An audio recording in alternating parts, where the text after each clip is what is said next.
Good evening. You're watching the news on Croatian television. Today marked the 10th anniversary of the largest firefighting tragedy in Croatian history. On August 30th, 2007, 12 firefighters from Šibenik, Vodice and Tisno died under unexplained circumstances fighting a wildfire on the Kornat island. It remains unclear to this day how a seemingly routine intervention could end in disaster. President Kolinda Grabar-Kitarović was on hand for the day's commemoration.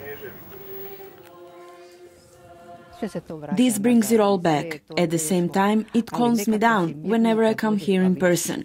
It's difficult, it's very difficult. We still don't know the truth, and I don't think we ever will. I truly believe that we owe them answers.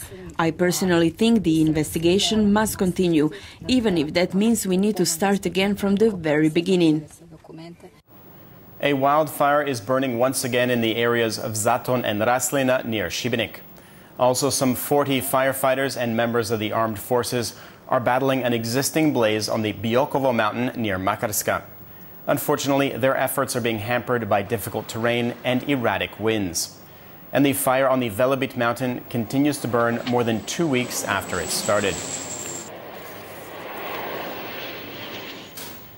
According to the Croatian Bureau of Statistics, Croatia's economy grew by 2.8% year-on-year in the second quarter of this year. While the growth was faster than the previous quarter, it was slightly lower than expected. At the same time, with growth at nearly 3.5%, it marks the 11th consecutive quarterly growth. The average GDP growth within the European Union was 2.3%. When we compare this indicator with Croatia's seasonally adjusted figures, we can see a real growth of 3.4%. This is therefore the 8th quarter in a row where Croatia's GDP has grown faster than the EU average. Finance Minister Zdravko Marić said he was pleased with the numbers, while the director of the Employers Association said there was more to be done.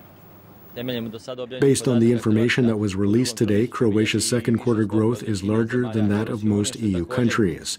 This is an excellent and positive indication. I think we continue to be on a good economic path. At the same time, we as the government cannot be completely satisfied with the positive results of one excellent quarter. We must continue to work hard and strive for greater and more sustained growth. This growth has come exclusively due to overall improvements in the economy. This is not the result of any major structural changes to the business environment in which we operate.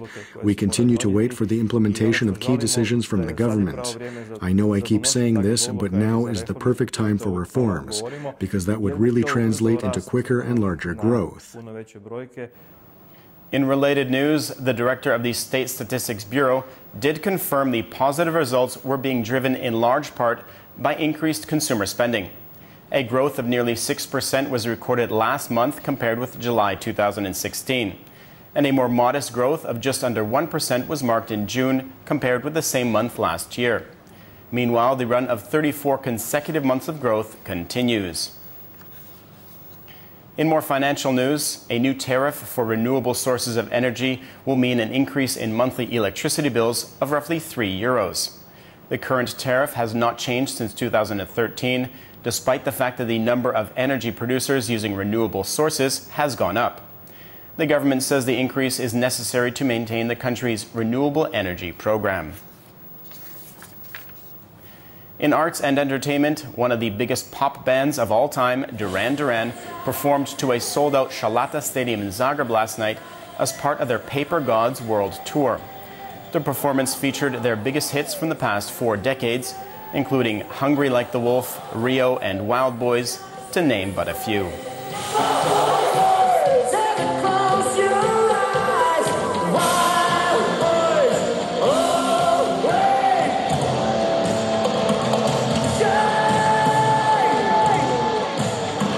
None of us want to just do a greatest hits show.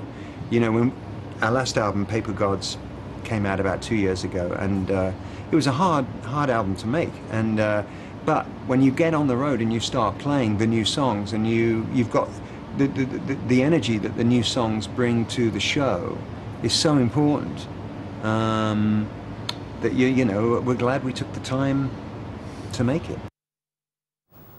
Taking a quick look at sports, in basketball, the Croatian national team arrived in Romania earlier today for the start of Eurobasket 2017. Croatia plays their first game of the tournament on Friday against Hungary. Croatia is hoping to claim their first medal at the European Championships in 22 years. Honestly, we can hardly wait to get on the road to Romania and get our training sessions out of the way. It's important for us to get a feel for the arena and the atmosphere as a whole. We are ready for the tournament to get underway. The Croatian national football team are preparing for their World Cup 2018 qualifier on Saturday versus Kosovo. Coach Ante Čačić said despite the fact that they were playing in Zagreb in front of a home crowd and against the 180th ranked country in the world, he was taking the game very seriously. In any case, Croatia has a tougher test coming up 3 days later in Eskişehir against Turkey. The 67th annual Hanžeković Memorial Athletics Meet wrapped up in Zagreb last night. Reigning Olympic and world champion Sandra Perković won the women's discus event with a new meet record of 70.83 meters. American Ashley Whitney was second, while Germany's Nadine Muller was third, both with throws some 8 meters behind Perković. And in the women's javelin throw, Croatia's reigning Olympic champion Sara Kolak finished second with a throw of 61.86 meters, 1.5 meters behind first place Canadian Liz Gledajte.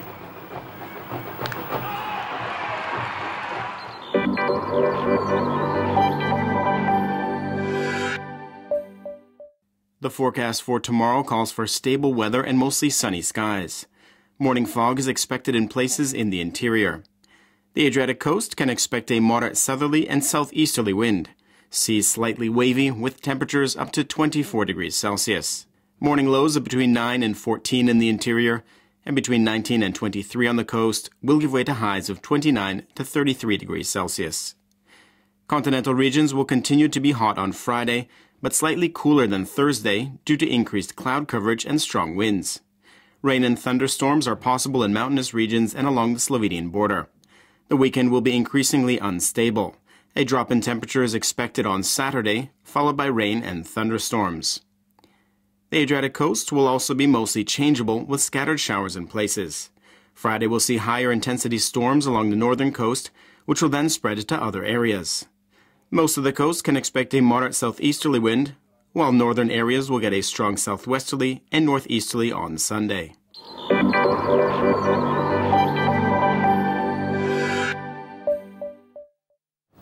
And that brings us to the end of our program. Thanks for watching. We'll see you again tomorrow night.